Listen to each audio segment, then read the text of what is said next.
Assalamualaikum warahmatullahi wabarakatuh. Selamat pagi, Profesor, Dokter sekalian, Bapak Ibu sekalian.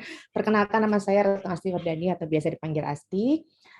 Terima kasih atas undangan dari PDKI dan dari UKK Kardiologi dalam pertemuan pagi hari ini yang tentunya bermanfaat untuk kita semua. Karena tadi pagi tadi saya mendengarkan materi dari Dokter Indah itu sangat bermanfaat sekali buat kami yang ada di layanan primer sebagai seorang dokter keluarga untuk bisa membantu melakukan screening untuk deteksi dini penyakit jantung bawaan.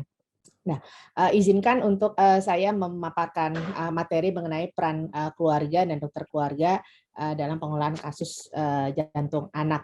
Kita tahu bahwa anak ini merupakan titipan Allah Subhanahu wa taala, Tuhan Yang Maha Esa, yang tidak semua orang itu memilikinya gitu. Dan kita tahu bahwa anak ini sesuatu yang berharga tadi, yang tentunya tadi perlu kita jaga, amanah dari Tuhan, yang tentunya juga memerlukan lingkungan sehat, termasuk juga peran orang tua, karena anak tidak bisa merawat dirinya sendiri, jadi udah pasti harus membutuhkan orang tua sebagai caregiver.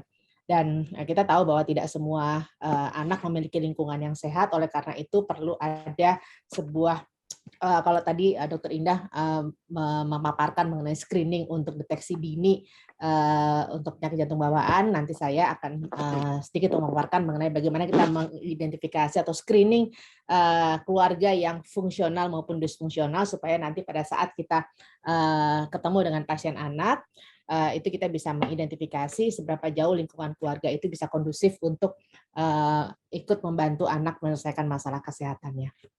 Baik. Izinkan saya share screen.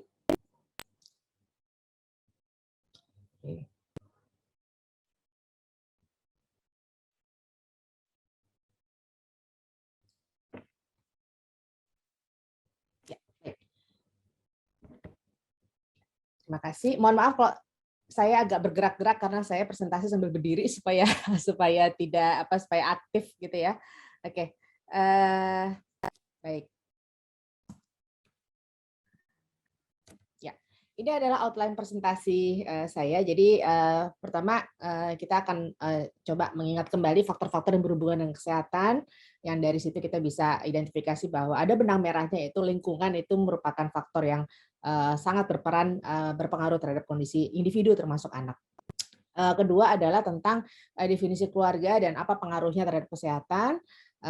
Berikutnya adalah tentang family assessment, ada sedikit tools yang bisa kita coba pakai di layanan primer untuk nanti membantu mengidentifikasi seberapa jauh lingkungan keluarga itu bisa kondusif untuk membantu anak menyelesaikan masalahnya. Lalu ada faktor pendukung dan penghambat partisipasi keluarga dan perawatan anak. Ini mungkin bisa diterapkan tidak hanya mungkin pada penyakit jantung anak, tapi juga untuk kesehatan anak secara umum. Dan terakhir, peran dokter keluarga dalam pengelolaan penyakit jantung anak, termasuk salah satunya tadi mengenai tentang deteksi dini yang sudah disampaikan oleh Dokter Indah. Oke, ada beberapa teori yang sudah kita ketahui bersama, faktor-faktor dan pengaruh kesehatan. Kita sudah mengenal yang pertama adalah host agent environment, yang sejauh ini memang mungkin relevansinya ke arah penyakit infeksi. Terkait dengan kondisi anak, kalau memang ternyata ada hal-hal, misalnya ada masalah pada jantungnya, itu juga sedikit banyak akan berpengaruh terhadap imunitas anak, dan kita tahu kalau imunitas anak itu sangat berpengaruh terhadap juga resiko infeksi pada anak. Kedua, tentang Bloom teori. Di sini ada faktor fasilitas pelayanan kesehatan yang menjadi bagian penting mengenai pelayanan kesehatan, tentunya juga tidak hanya anak tapi juga untuk orang dewasa yang lain. Jadi kalau kita tadi bicara bahwa ada peran lingkungan, ada peran individu, namun itu, dan kita misalnya perannya bahwa seorang dokter itu harus bisa untuk deteksi dini dan sebagainya, lalu masyarakat pengetahuan sikap perilakunya sudah bagus, tapi kalau akses ke pelayanan kesehatan juga tidak baik, akhirnya juga berpengaruh juga. Dan bicara soal akses, ada di Social Determinant of Health, lalu Mandala of Health di sini lebih mengedepankan lingkungan keluarga, dan terakhir yang cukup teknis dan saya suka pakai buat praktek sehari-hari adalah akronim dengan Beings. Nanti saya akan coba share singkatannya apa. Nah, ini host agent environment interaction. Di sini timbulnya penyakit disebabkan karena ketidakseimbangan antara host agent dan environment. Ini awalnya memang konsepnya untuk konsep infeksi, namun agen yang memang awalnya memang untuk patogenitas, virulensi atau reservoir yang mungkin akan lebih relevan banyak kepada bakteri, virus, jamur, parasit dan sebagainya. Namun juga agen untuk penyakit yang tidak menular itu banyak seperti misalnya antioksidan, radikal bebas dan sebagainya yang bisa menyebabkan penyakit-penyakit yang tidak menular juga. Satu sisi ada faktor host yang perlu kita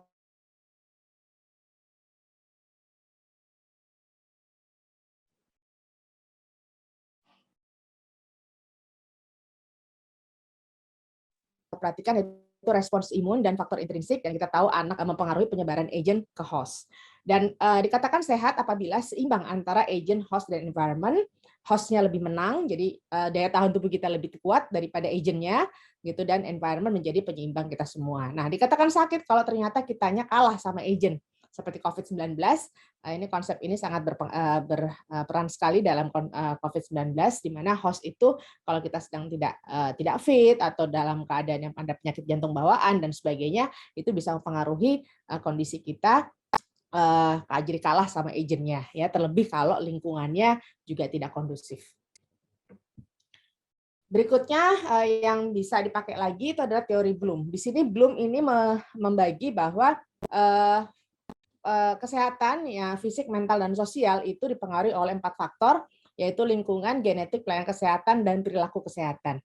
Dan yang mempunyai andil terbesar terhadap status kesehatan itu adalah lingkungan, dan keluarga termasuk lingkungan terdekat untuk anak. Oleh karena itu penting untuk pengelolaan kasus anak itu kita memperhatikan juga keluarganya. Jadi karena anak itu akan sangat bergantung pada caregiver, dan caregivernya itu bisa orang tua atau pengasuh yang lain. Kita juga sedikit banyak harus bisa memperhatikan kesehatan dari caregiver tersebut, karena kalau caregivernya juga sakit akan berpengaruh juga kepada status kesehatan anak. Bicara lingkungan, seperti tadi Dokter Indah katakan, dan tadi di etika kedokteran tadi ada, bahwa kita lingkungan itu sifatnya bio, psiko, and sosial. Andil yang kedua itulah perilaku kesehatan. Dan perilaku kesehatan kita tahu anak memang belum memiliki knowledge atau pengetahuan dan perilaku, karena memang sangat tergantung dari lingkungan keluarganya sendiri. Oleh karena itu, pada pengolahan kasus anak, peran dokter keluarga sangat penting sekali, karena kita juga membantu untuk bisa memberikan informasi kepada keluarga. Kita bisa membantu bagaimana kondisi keluarga itu bisa kondusif untuk kesehatan anak, agar supaya nanti kondisi anaknya juga bisa lebih baik lagi. Karena memang betul-betul anak sangat tergantung orang tua. Ya, jadi orang tuanya juga harus sehat. Nah, berikutnya adalah faktor pelayanan kesehatan yang tadi mungkin di host agent environment belum kelihatan. Kita tahu bahwa pelayanan kesehatan itu kita sendiri harus bisa melakukan refleksi diri, evaluasi diri, seberapa jauh kita sudah memberikan yang terbaik buat pasien, seberapa jauh kita sudah memberikan fasilitas apa yang kita nasihatkan kepada pasien, dan kita upayakan untuk berikan, kita fasilitasi untuk mereka bisa mendapatkan, termasuk aksesibilitas. Dan mungkin yang cukup yang ada tapi memang perannya mungkin tidak dominan itu adalah genetik. Nah, di sini jadi kita bisa tahu bahwa keluarga masuk bagian dari lingkungan dan perilaku kesehatan orang tua yang perlu kita tata laksana juga. Nah, ini adalah mandala of health. Di sini mandala of health. Ada waktu melahirkan kan ada sobekan sedikit dalam lahir, jadi harus dijahit. Jadi dijahit ya harus istirahat dulu lah. Terus si bayi juga ada. Halo, Dokter Handayani. Kuning ya. Ya, ada kuning. Halo. Jadi... Ya, Dok. Baik. Ya, nggak apa. Tadi Dokter Handayani bocor, Dok. Handayani Hanif. Oke. Bukan saya, Dok. Saya terus. Oh, bukan ya? Oh, tadi siapa tadi? Dok, suaranya kan laki-laki. Oh iya, baik. Makasih banyak. Berikutnya saya teruskan ya. Untuk berikutnya adalah model of health. Model of health di sini adalah model dari human ecosystem, di mana kita tahu selain tadi untuk yang bahwa kesehatan individu dipengaruhi oleh bio and psychosocial, body, mind, and spirit, hostnya yang lingkungan yang terdekat adalah family, dan di family ini mempengaruhi. Jadi keluarga itu mempengaruhi perilaku seseorang, lalu keluarga juga mempengaruhi lingkungan psikis dan sosial-ekonomi yang bisa berperan terhadap kesehatan individu juga.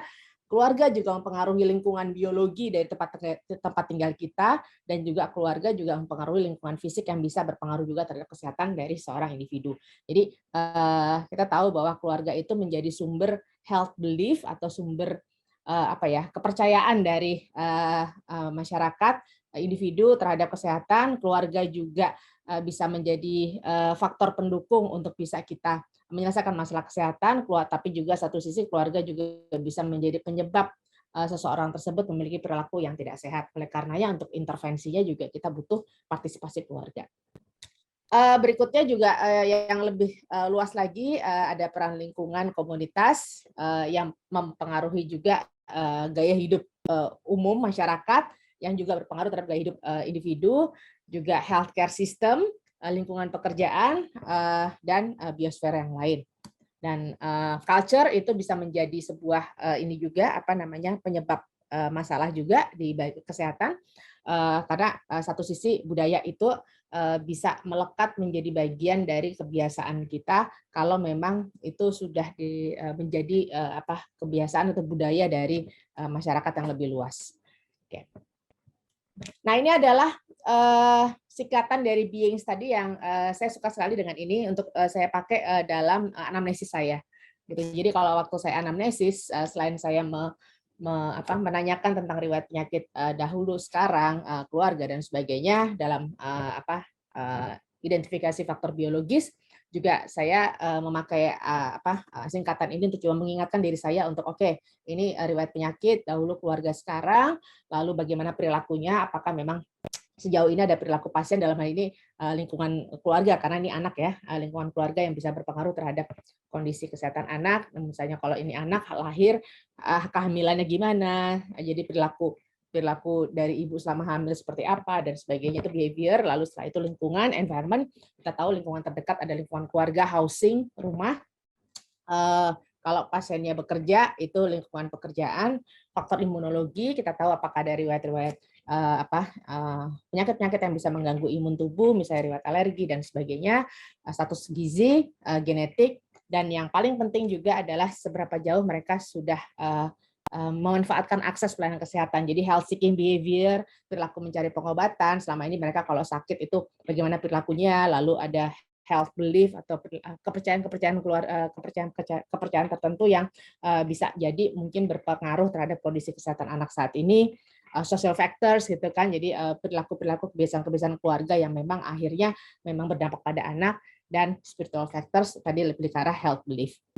Kenapa kita mesti identifikasi di semua? Sifatnya adalah kita risk management. Kita identify risk factors tersebut, lalu kita coba analisis, kita coba pencegahan supaya hal-hal yang tidak kita inginkan itu tidak terjadi. Tapi kalau ternyata sudah terjadi, kita coba kontrol, kita coba monitor. Putus, dokter. Dan mungkin kita juga, halo.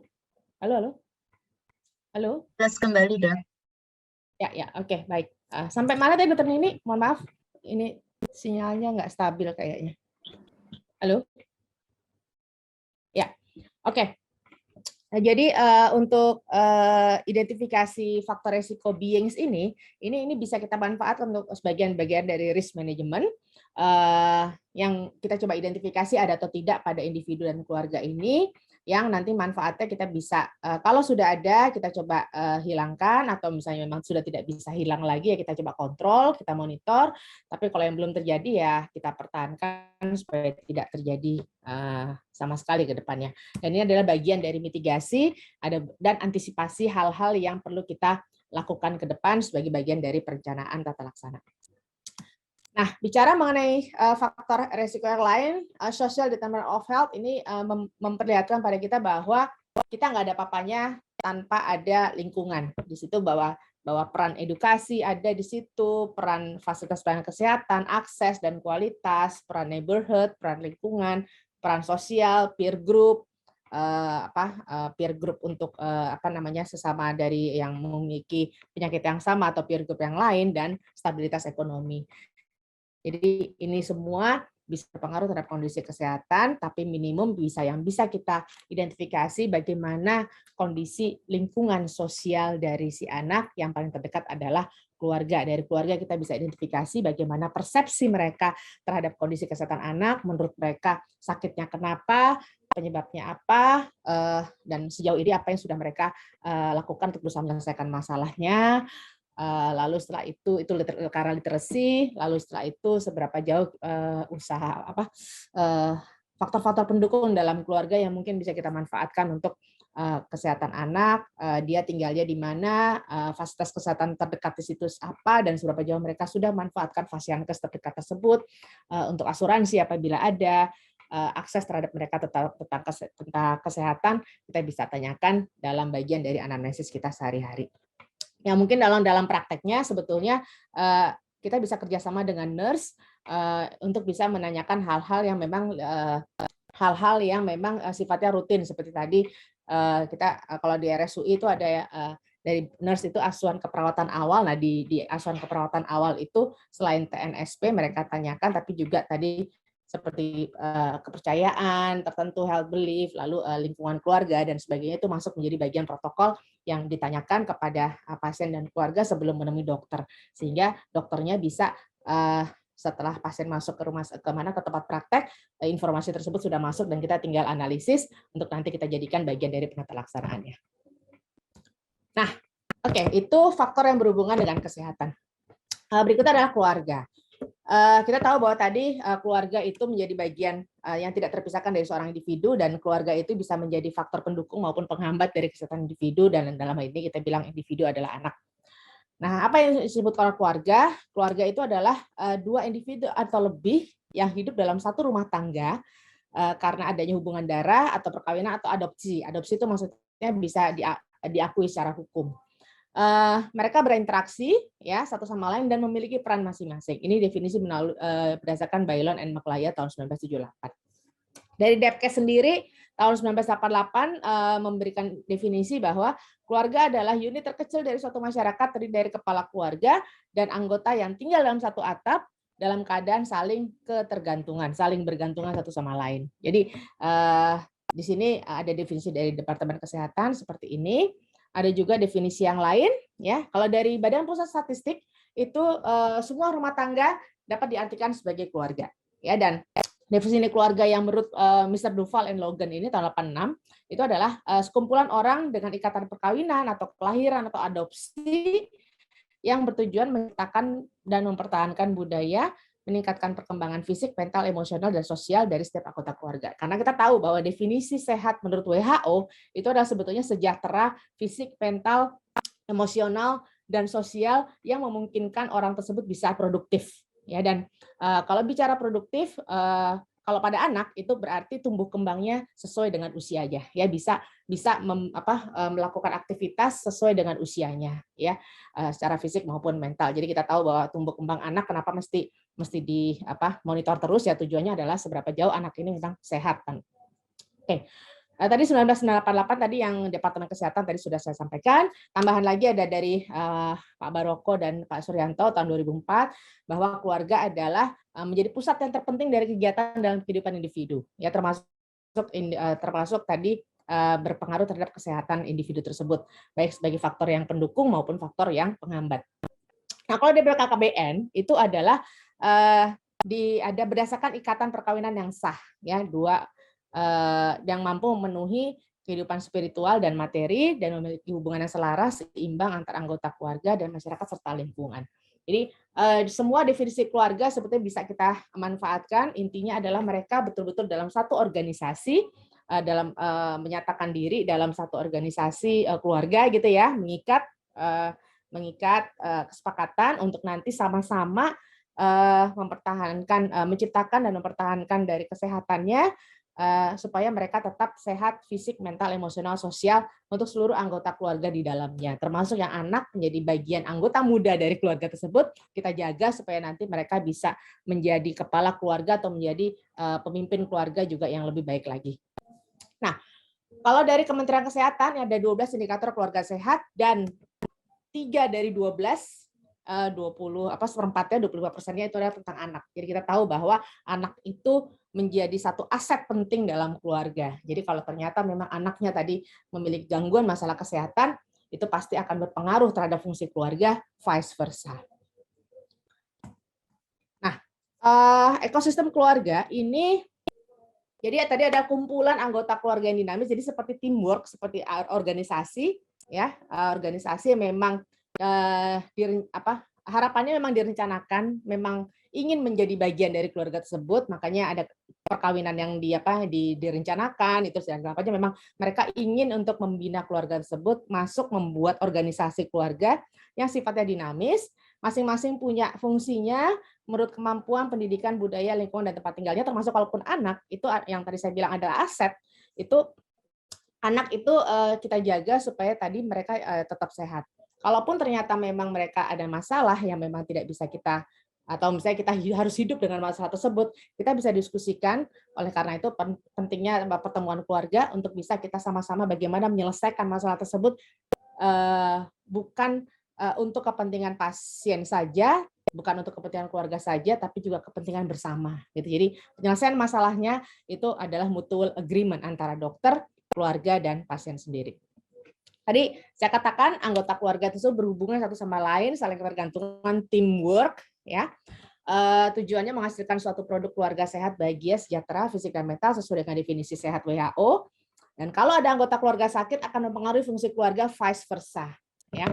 Dan kita tahu bahwa kalau ada anak yang sakit pasti akan orang tuanya pasti akan terganggu juga, gitu ya. Entah mungkin terganggu dari sisi ya ada perubahan dari keteraturan atau satu pola kerja atau dinamika keluarga yang mungkin akan berubah dengan adanya satu anggota keluarga yang sakit. Oleh karena kita bisa harus coba lihat, petakan sama-sama bagaimana kita bisa hidup bersama masalah kesehatan yang akan ada di keluarga pasien ini. Dan tugas kita adalah menjaga individu untuk keluarga sehat dan menjaga keluarga untuk individu sehat. Ya. Oleh karenanya pada waktu kita mau berkomunikasi dengan pasien, ada kalanya kita butuh bantuan keluarga untuk bisa membantu pasien menyelesaikan masalahnya. Dan oleh karenanya, karena kita butuh keluarga, kita juga harus memperhatikan kesehatan keluarga itu sendiri, karena kita juga minta bantuan mereka juga harus tetap sehat dan stabil.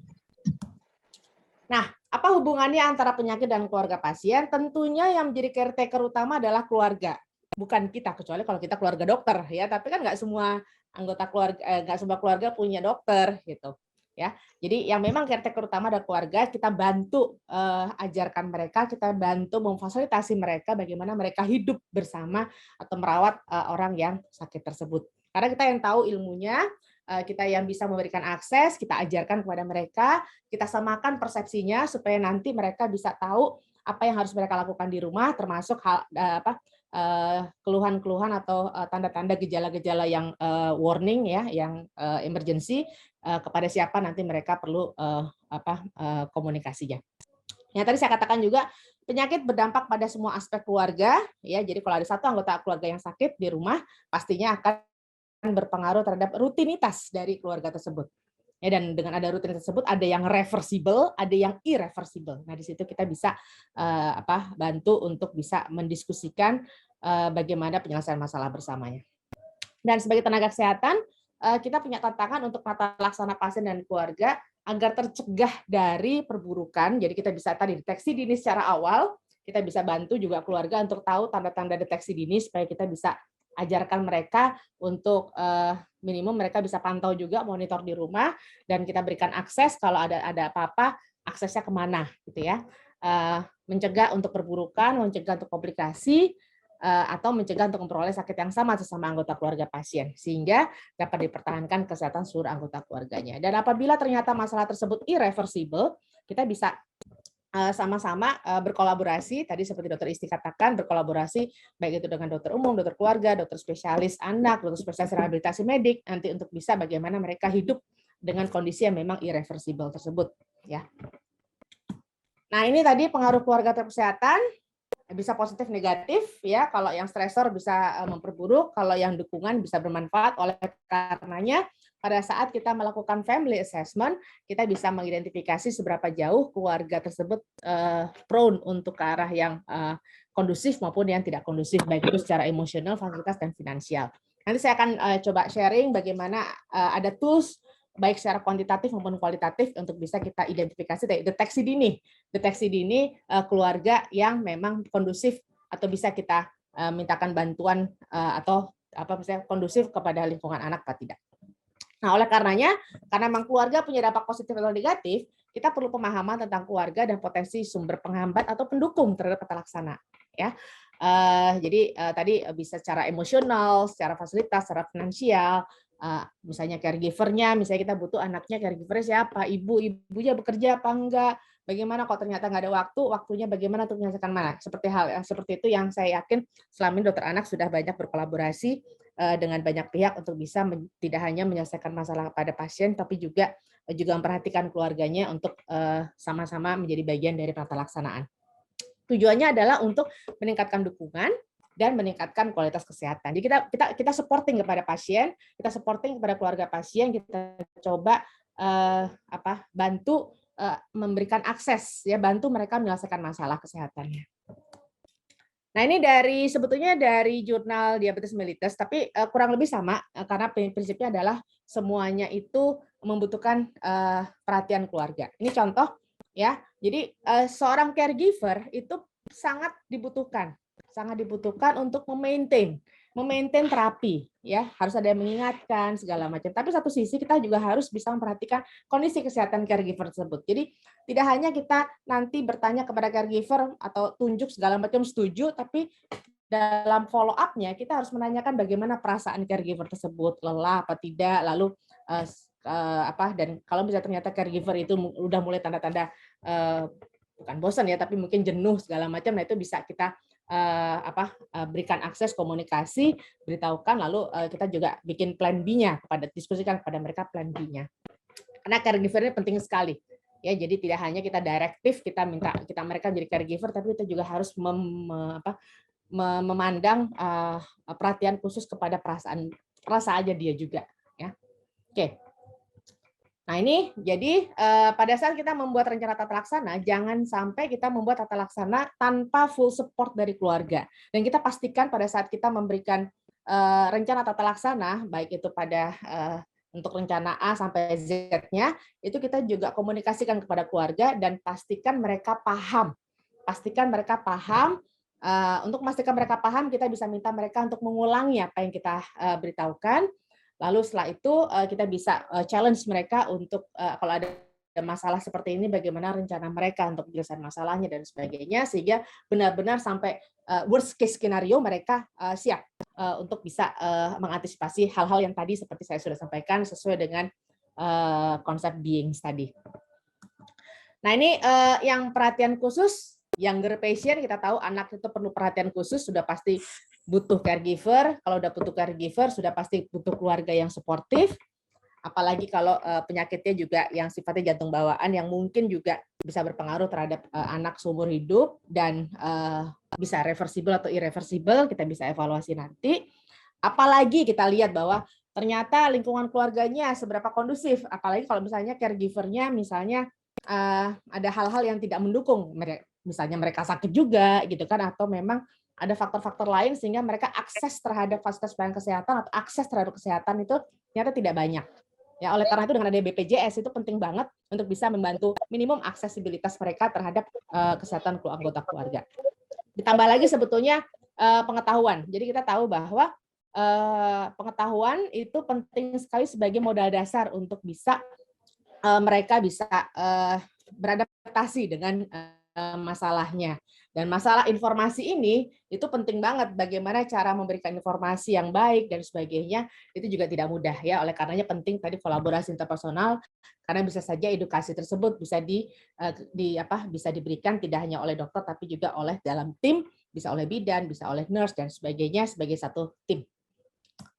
Nah, ini tingkat keterlibatan keluarga ya dalam pasien dalam praktek sehari-hari ada 5. Yang pertama itu adalah minimum contact. Minimum contact itu jadi antara kita dokter dengan pasien itu sangat minimum. Jadi mostly ini kasus-kasusnya kasus-kasus yang self-limiting, kita bisa andalkan kemandirian dari pasien. Nah, pasien-pasien anak udah pasti tidak seperti ini ya. Tapi kalau saya bicara pasien dewasa, di sini kita bisa minimum kontak dengan pasien kalau minimum kontak dengan keluarga kalau memang kondisi pasiennya memang bisa untuk mandiri untuk self limiting disease, atau kita berkontak dengan keluarga untuk yang legal reason, contoh misalnya untuk informed consent dan sebagainya ya. Itu minimum kontak sekali. Nah, level 2 kita memberikan informasi dan berkolaborasi dengan keluarga. Untuk pasien anak sudah pasti level 2 karena kita sudah minta tolong kepada keluarga untuk membantu monitor pasien di rumah. Dan kita komunikasikan, kita berikan arahan. Kita berikan arahan, Ibu, Bapak, saya mau minta tolong Bapak untuk Ibu untuk membantu saya monitor anak di rumah. Apa yang perlu dimonitor? A, B, C, D, E. Lalu hal-hal apa saja yang perlu didapatkan oleh anak untuk bisa supaya tetap sehat adalah A, B, C, D, E. Gimana Bapak Ibu, apakah itu bisa dimungkinkan di rumah gitu. Jadi kita berikan direktif, pastikan mereka jelas, paham. Setelah itu kita coba monitor. Nah, kita coba monitor. Nah, kalau ternyata dalam monitoring hasilnya tidak sesuai dengan harapan, maksudnya ternyata terjadi perburukan atau ternyata tetap aja pasien nggak comply, tetap aja ternyata ada kesulitan dalam caregiver. Nah, masuk ke level 3, kita bisa tanyakan, kita mulai bisa berkomunikasi, kita bisa bertanya kepada keluarga feelings mereka seperti apa, kekhawatiran mereka seperti apa sih sebetulnya yang menurut mereka agak ganjel gitu tuh. Nah, itu tuh kita bisa tanyakan. Karena di situ kita bisa tunjukkan kepada pasien bahwa kita juga peduli terhadap kondisi kesehatan dari caregiver itu sendiri, karena jadi caregiver juga nggak mudah ya. Dan nah dari sini kita sudah mulai naik ke level 3. Nah, dari level 3 ini kita bisa identifikasi ada kecenderungan atau mungkin ada masalah nggak di keluarga. Ya, ada masalah, ada perubahan nggak? Ada hal-hal yang perlu, ada hal-hal yang memang dalam keluarga ini memang bisa berpengaruh terhadap kondisi kesehatan anak. Nah, itu lanjut ke level 4, kita melakukan family assessment, yang kita akan melakukan assessment bagaimana kait hubungan antara anggota keluarga, termasuk family dinamika keluarga dengan tools yang nanti akan saya sampaikan. Itu yang kalau ternyata hasil dari family assessment ini ada dua kemungkinan. Apakah keluarganya fungsional atau keluarganya disfungsional. Ya, kalau keluarganya fungsional itu berarti keluarganya bisa organisasinya tetap jalan dengan baik ya. Kalaupun ada masalah mereka masih bisa menyelesaikan masalah sendiri, tapi kalau sudah disfungsional itu berarti sudah agak terguncang di situ. Nah, kalau sudah terguncang ini kita bisa bantu untuk kepentingan pasien. Nah, kita bisa lakukan medical family therapy dengan intensif dengan spesialis tertentu, training tertentu. Jadi disinilah yang pembeda antara dokter keluarga dengan dokter umum, karena kita di dokter keluarga kita benar-benar ajarkan dan bagaimana melakukan assessment keluarga dan treatment untuk apabila ada masalah di keluarga terkait dengan pasien. Sehingga kolaborasi antara dokter anak dengan dokter keluarga itu sangat baik sekali untuk bisa ujungnya untuk keluarga kita bisa mengidentifikasi seberapa jauh keluarga ini bisa menjadi faktor pendukung atau faktor yang penghambat untuk kepentingan si pasien. Nah, siapa pasien yang diutamakan menerima layanan yang melibatkan keluarga atau partisipasi keluarga?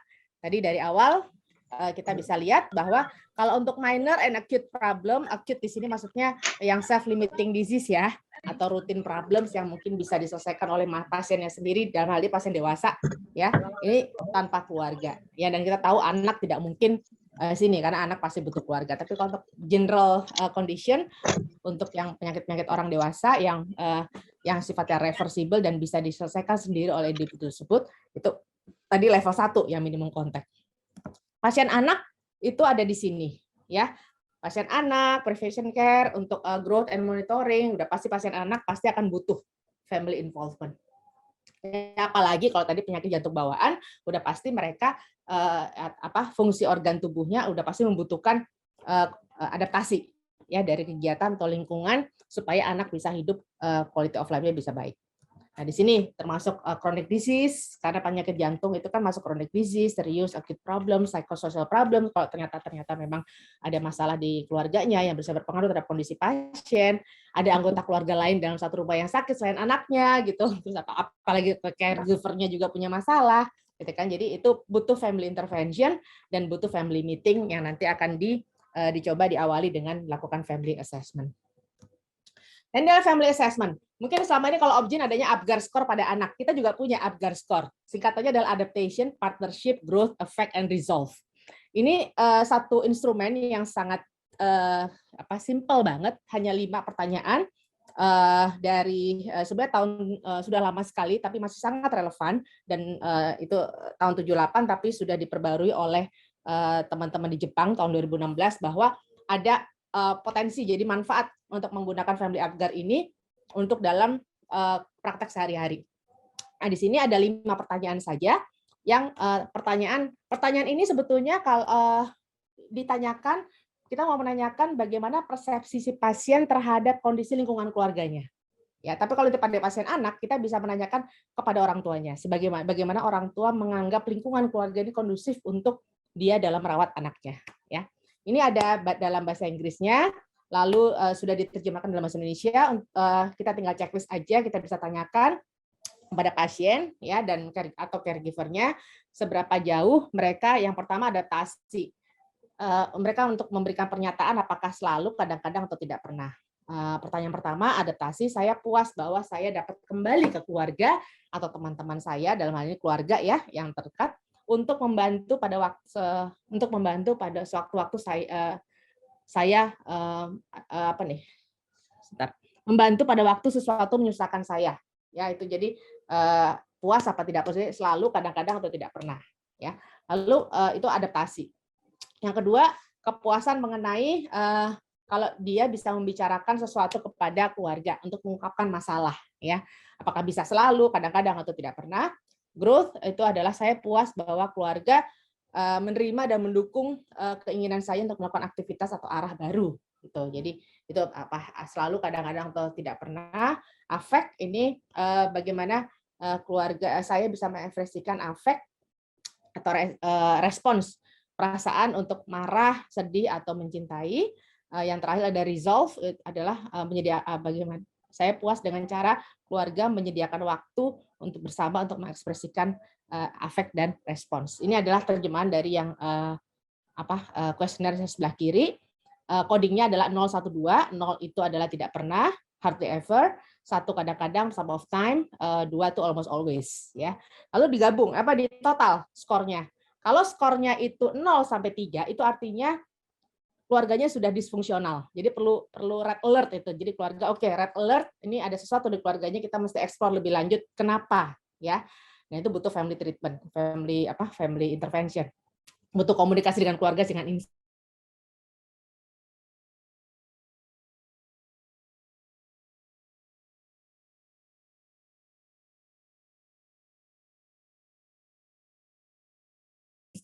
gitu kan, supaya perlu diselesaikan dulu itu. Kita masih wait and see, ya. Kemudian kita bisa monitoring. Tapi kalau yang sehat itu adalah yang skornya 7 sampai 10. Ya, aman itu berarti family-nya, berarti mendukung gitu. Jadi kita bisa langsung pada saat pasien dan atau keluarga pasien mengisi ini nilainya 7 sampai 10, kita bisa langsung lanjutkan ke edukasi untuk treatment plan-nya dari untuk si anak, ya. Oke, tapi kalau misalnya enggak, kita mesti pikirkan dulu, jangan-jangan mereka punya ada konsentrasi lain atau masalah lain yang perlu kita selesaikan atau menjadi faktor perancu dalam penyelesaian masalah dari pasien. Ini secara kuantitatif, ya. Ada lagi secara kualitatif. Ini juga saya pakai kalau waktu saya anamnesis, ya. Simpel aja sebetulnya 5, tapi secara kualitatif. Di sini bisa screening. Saya bisa screening apakah ada anggota keluarga lain yang sakit selain pasien, seberapa jauh keluarga itu tahu mengenai kondisi pasien, menggali pengetahuan, persepsi mereka tentang sakitnya pasien, dan bagaimana cara mereka selama ini berusaha menyelesaikan masalah si kesehatan si anggota keluarganya. Lalu setelah itu siapa yang tahu kondisi pasien ini? Di sini pertanyaan nomor 3 kita bisa identifikasi caregiver-nya siapa, kemungkinan caregiver siapa, karena yang namanya caregiver itu tidak hanya serta-merta orang terdekat, tapi juga yang paling perhatian dan paling disegani oleh pasien. Lalu yang keempat adalah sepanjang yang kejadian sakitnya pada pasien ini, apakah ada perubahan atau perubahan tadi rutinitas dari keluarga yang memang berpengaruh atas karena kondisi dari pasien. Lalu habis itu support. Nah, bedanya antara support sama yang nomor 3 itu adalah kalau nomor 3 itu orangnya, ya. Tapi kalau nomor 5 adalah sudah action. Karena kadang-kadang di nomor 3 orangnya tahu tapi belum tentu action. Tapi kalau nomor 5 itu sudah ada actionnya. Ya, seberapa jauh yang orang-orang yang sekitarnya itu sudah berusaha menolong. Ya, dalam menolong itu bentuknya apa? Ya, di situ kita bisa melihat apakah secara emosi, secara finansial atau secara fasilitas itu kita bisa identifikasi.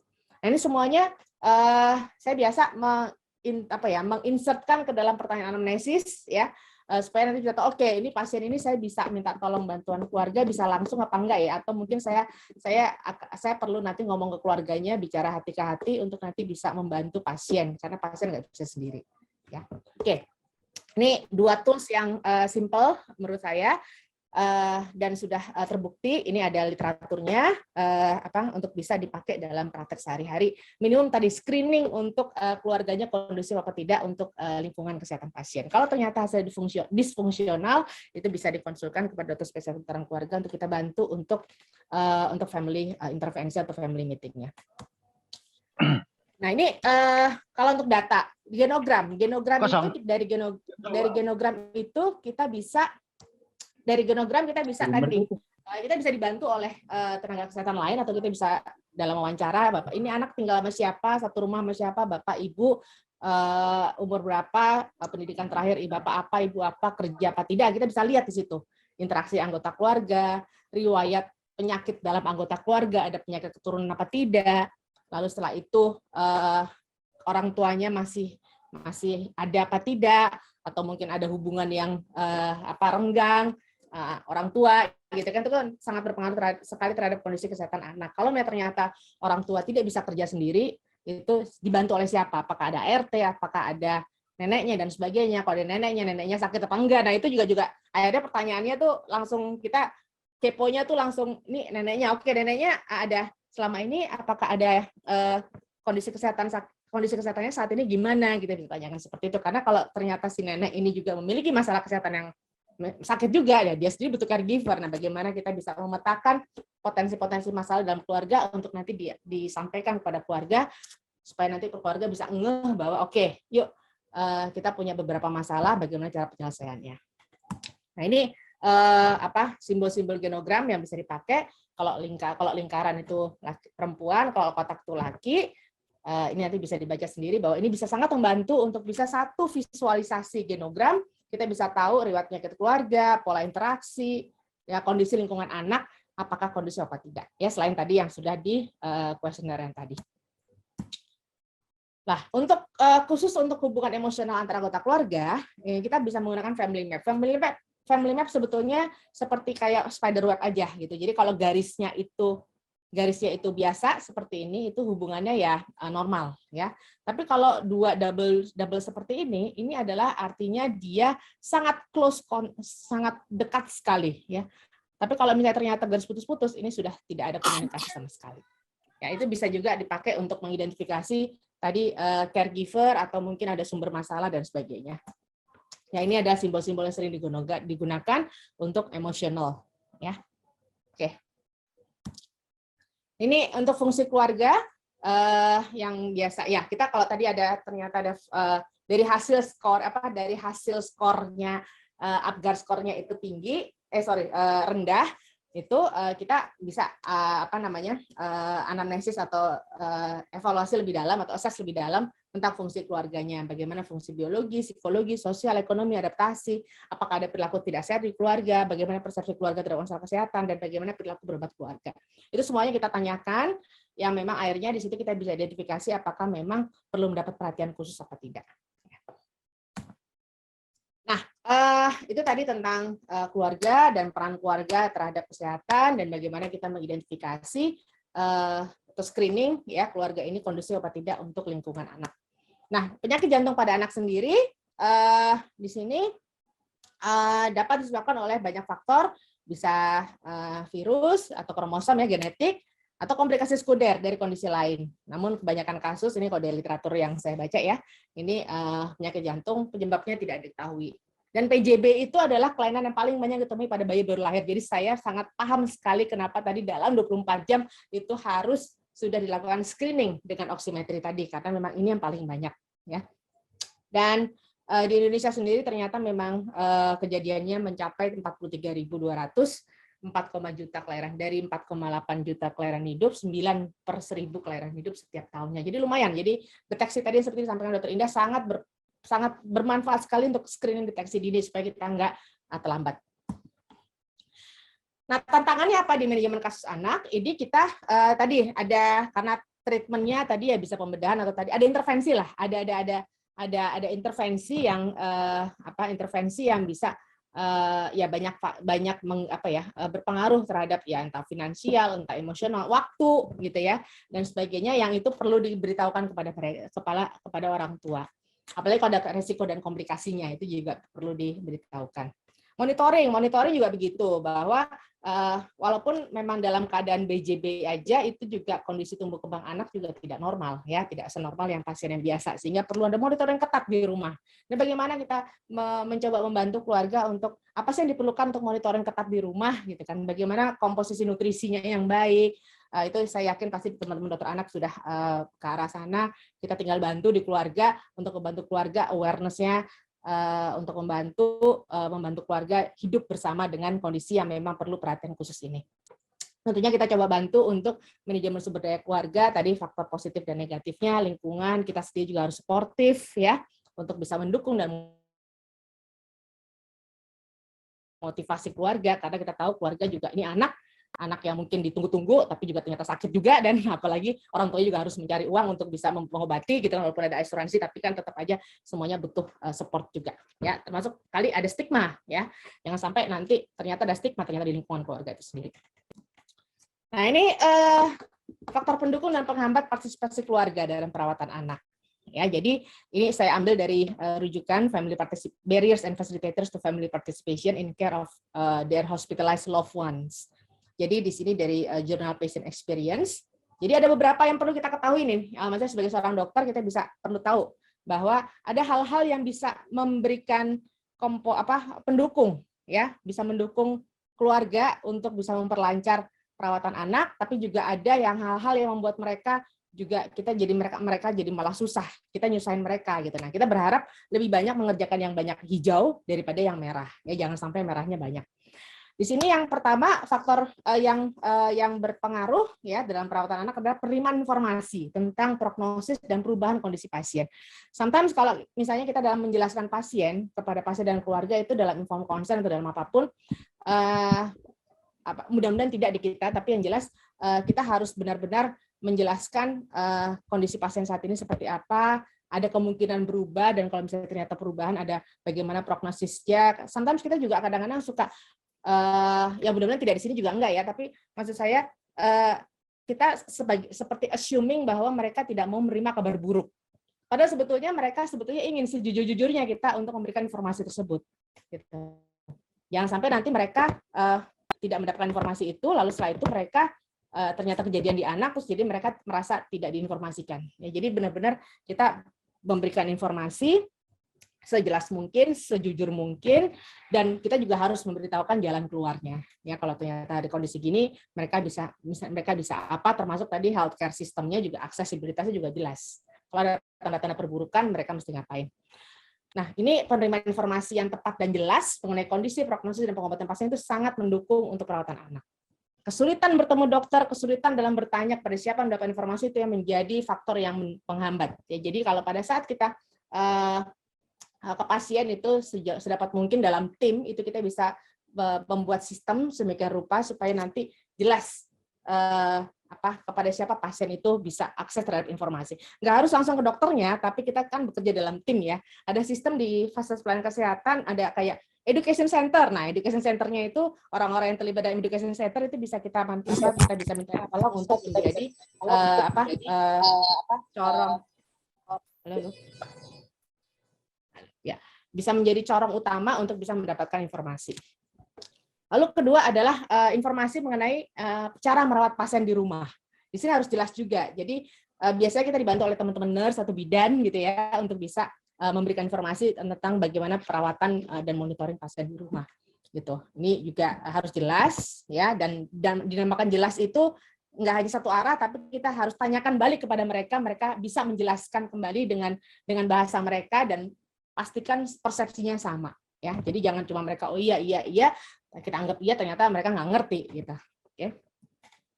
Nah, sikap dan dukungan staf. Jadi kita sendiri ada komitmen. Komitmen diperlihatkan dengan kita membuat sistem, ya, sistem dalam tadi kolaborasi interprofesional, dan ada dukungan emosional.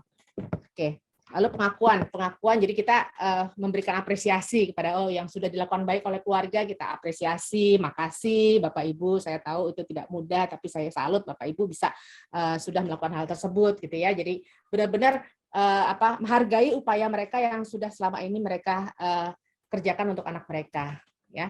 Termasuk memang ya ini, walaupun misalnya selama ini diantar oleh siapa, terus tiba-tiba orang lain gitu kan jarang melakukan kunjungan sehingga keluarga tidak dikenali oleh staf gitu kan. Jadi keluarga sendiri juga kita minta untuk tetap harus berkontak dengan tim kesehatannya. Ya.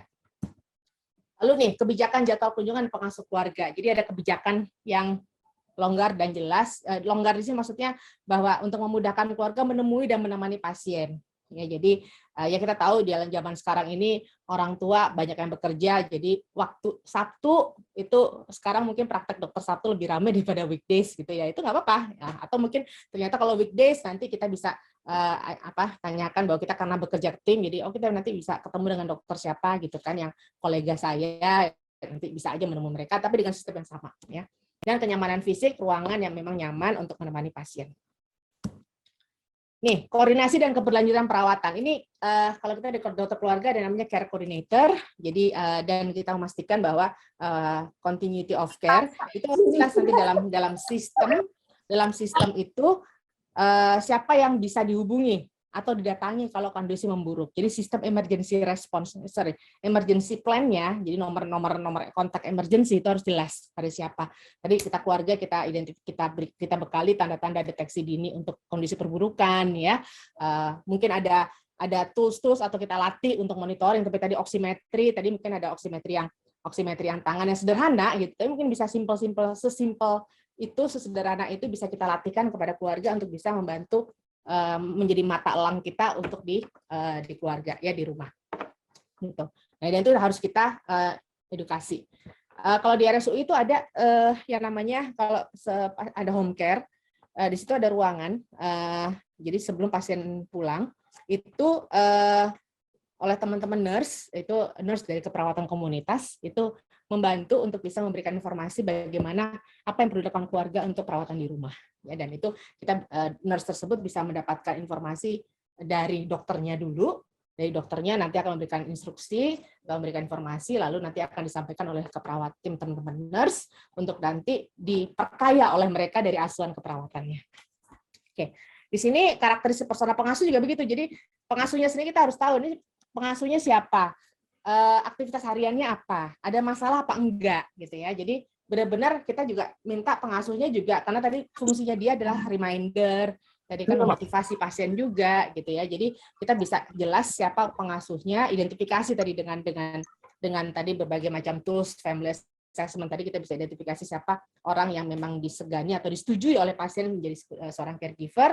Tapi satu sisi caregiver itu bisa saja memiliki keterbatasan, entah itu dari usia, pendidikan, kesulitan ekonomi, tadi ternyata dia juga sakit juga. Dan itu sebetulnya ya itu sesuatu hal yang tidak bisa kita hindari, pasti akan ketemu. Seperti tinggal kita komunikasikan, oke, dengan kondisi seperti ini enaknya bagaimana ya Pak, Bu, supaya nanti Bapak ini kalau saya di pasien kronik ya, gulanya tetap terkontrol. Jadi saya tanya balik kepada mereka bagaimana menurut mereka solusinya ya.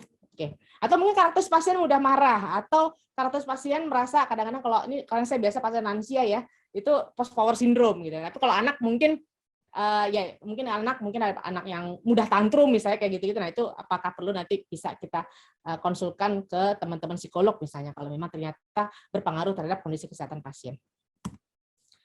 Nah, pada pengolahan penyakit jantung bawaan pada anak ini diperlukan pendekatan tadi holistik ya. Kita bisa identifikasi faktor risiko internal dan eksternal tadi, baik sisi individu, keluarga, dan lingkungan rumahnya.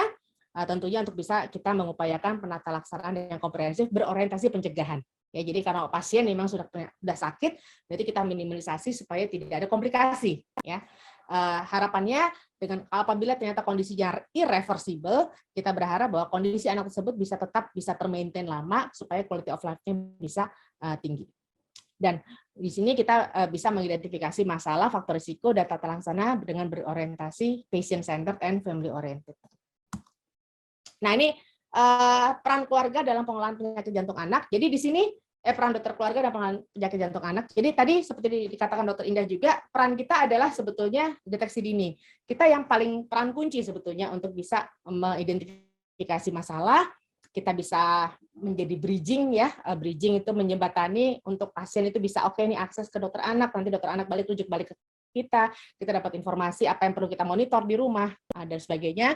Lalu ada keluhan-keluhan memang tanda-tanda bahaya gitu yang bisa kita bantu untuk informasikan kepada pasien, lalu kita monitoring juga akses terhadap informasi dan sebagainya. Ya, jadi deteksi dini pentingnya seperti tadi Dokter Indah katakan.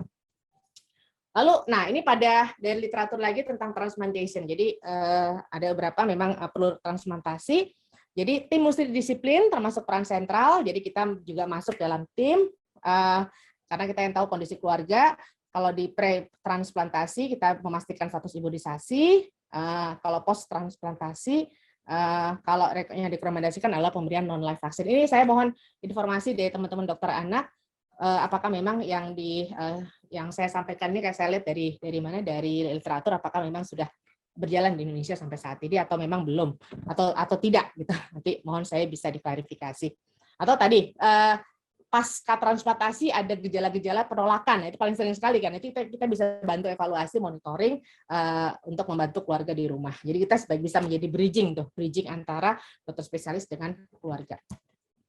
Nah, bagaimana kesiapan keluarga? Pelaku rawat, tadi kan kita bisa identifikasi pelaku rawat, pastikan memang itu yang disepakati oleh anggota keluarga bersama, ya. Lalu setelah itu kita bisa identifikasi latar belakang dari pelaku rawat tersebut, pastikan mereka memang mau, ya, dan bisa, dan memang care kepada pasien, karena memang nanti semua informasi-informasi kita akan banyak berikan ke dia, yang dilatih juga dia, sehingga memang literasi terhadap kesehatan juga harus cukup tinggi.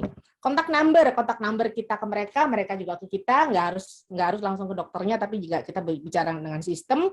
Alat komunikasi kita bisa sepakati, alat komunikasinya lewat apa WhatsApp atau apa kita bisa sepakati.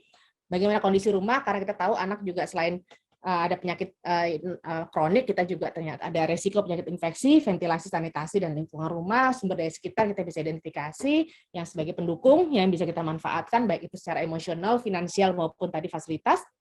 Nah, assessment dengan Apgar score dan family oriented question bisa kita lakukan sebagai screening deteksi dini apakah keluarga tersebut bisa kondusif untuk lingkungan keluarga dari anak. Nah, ini tadi peran kita juga aktif terhadap upaya promosi dan preventif, ya. Kalau kita bicara preventif ada 3, pencegahan primer, sekunder, tersier. Primer pada orang yang belum sakit, sekunder pada orang yang sudah sakit tapi belum komplikasi, sedangkan tersier adalah orang yang sudah komplikasi, kita cegah supaya tidak tambah organ damage. Perlu juga kita meningkatkan pengetahuan, jadi peran kita di ujung tombak itu di hulu ya, di hulunya itu bahwa kita bisa meningkatkan pengetahuan supaya terbentuk perilaku sehat untuk bisa mendukung bagaimana keluarga bisa hidup bersama masalah kesehatan anak yang saat ini sedang terjadi. Nah, ini riwayat perjalanan penyakit, jadi kita banyak berperan di sini di promosi kesehatan, perlindungan spesifik. Nah, kalau pasiennya sudah penyakit jantung yang bawaan, kita bisa bantu di sini untuk screening, ya. Tadi screening tadi yang tadi diajarkan oleh Dokter Indah, kita bisa masuk di sini nih, early diagnosis and prompt treatment, lalu kita rujuk, dari rujuk nanti ada rujuk balik apa yang bisa kita bantu untuk dimonitor di rumah, ya. Dan apabila ternyata kondisinya memang sudah irreversible, bentuk rehabilitasinya seperti apa yang bisa kita bantu juga informasikan atau bisa kondisikan di rumah. Baik. Ini beberapa slide terakhir saja. Jadi ini alur pengelolaan kasus berorientasi kedokteran keluarga. Jadi kalau kita bisa bikin mind map gitu ya dalam otak kita, itu kita yang tengah itu adalah senternya adalah pasien yang mengalami apa, gitu kan, pasien seorang anak 4 tahun mengalami kesehatan apa, lalu kita coba identifikasi faktor resikonya. Ini saya coba pakai Bloom. Tapi bisa juga tadi pakai yang internal eksternal, bisa pakai beings ya, bisa genetik, perilakunya.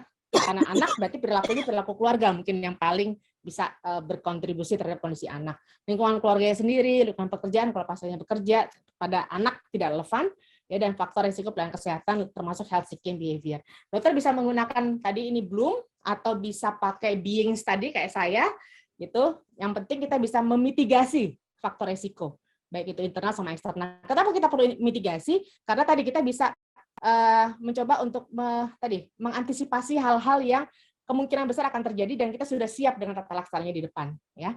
Dan tata laksananya secara komprehensif berorientasi pasien dan keluarga, farmako dan farmakologi ya, dan kita juga identifikasi faktor pendukung tadi dan rencana integrasi kerjasama konsultasi rujukan dengan dokter spesialis terkait, dan jangan lupa untuk tetap kita kondisikan untuk follow up. Jadi ini adalah kalau pendekatan holistik, ini tata laksana komprehensif, ini integrasi, kolaborasi, ini kontinuum berkesinambungan dengan memperhatikan dan memanfaatkan potensi atau strength yang ada pada pasien, keluarga, dan masyarakat. Baik, kesimpulannya adalah masalah kesehatan, termasuk juga yang anak, juga lingkungan dan keluarga berperan terhadap atau berkontribusi terhadap, berpengaruh terhadap masalah kesehatan anak, vice versa juga. Kalau kondisi keluarga lingkungannya tidak kondusif juga berakibat pada masalah kesehatan anak yang juga tidak kondusif juga. Demikian juga kalau ada individu dalam anggota keluarga yang kebetulan sedang sakit juga akan berpengaruh terhadap dinamika keluarga dan lingkungan. Nah, oleh karena itu ini perlu diseimbangkan. Pasien, family, and then kita sendiri healthcare provider harus berkolaborasi ya, interpersonal team. Dan ini quotes yang saya sangat suka sekali dari William Osler bahwa yang it is much more important to know what sort of patient has a disease than what sort of disease of patient has. Jadi lihat pasiennya, bukan lihat penyakitnya. Demikian dari saya. Mohon maaf atas segala hal-hal yang mungkin kurang berkenan. Assalamualaikum warahmatullahi wabarakatuh. Semoga bermanfaat.